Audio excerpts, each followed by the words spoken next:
Good evening, Mrs. Stoltz. Amy DeLeo here, your speech student, and this is my audience for my last and final speech number 4, my dad, my mom, my husband, and my son. And these are my note cards. 1, 2, 3, 4, and 5.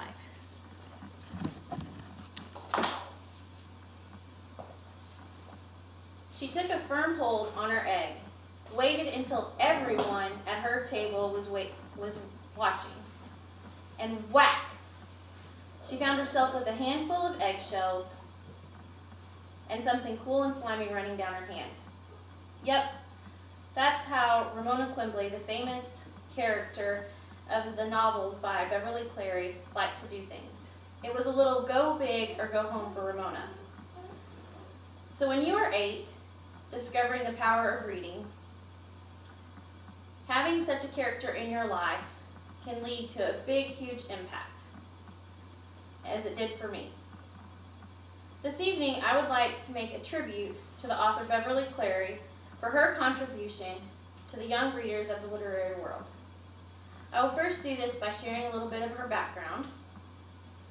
Then I will share with you some of her types of books. And last, I would like to share with you a little bit about her achievements and awards. So here's a little bit about Beverly Cleary. She was born April 12, 1916 in a little town of Oregon. She lived on a farm with her parents. The town was so small that there wasn't even a library. Her mother knew the importance of literature in a community, and so she started one above a bank in the small town. And this is where Beverly Cleary learned to love her books. Beverly Cleary loved books, and that went on throughout college at Berkeley University in California, where she became a librarian. She was a librarian for many years, and it was in her 30s when she wrote her first book, Henry Hudgens. Which leads me to my next point. Her fabulous, wonderful, story-filled books that spun an interesting web of intrigue for children of all ages. My favorite, Ramona Quimbley. Ramona Quimbley was the neatest 8-year-old I knew at the time. It was fun to pick up one of those books by Beverly Cleary and read about Ramona's skewed look upon the world and what troubles that she might get into and how she would get out of them.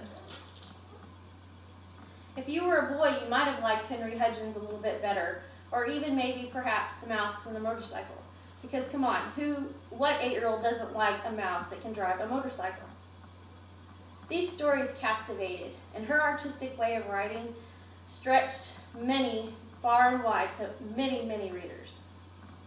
According to Scholastic Books, Beverly Cleary is a talented children's author who appeals to the young reader. Her works of children's literature are most valuable to the literary world. I myself can contest to this statement. If it weren't for Beverly Cleary and her books, I would not have become such an avid reader and writer as I am today.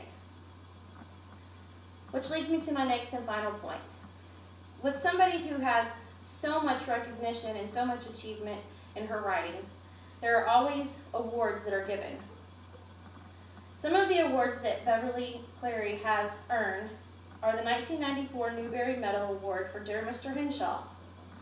She also earned an award in 1992 for the Newbery Honor Book, Ramona Quimbley, age 8. She went on in 1975 to earn the Laura Ingalls Wilder Award from the Catholic Library Association.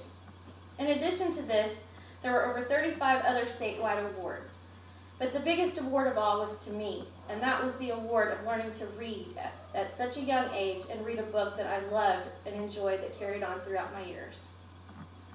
I hope you enjoyed my tribute to Beverly Cleary by learning about her life, her books, and her achievements.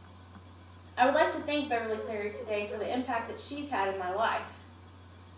Without her, I don't think I would read or write as well as I do today. I would also like to thank you, my audience, for listening. Thank you. And my audience,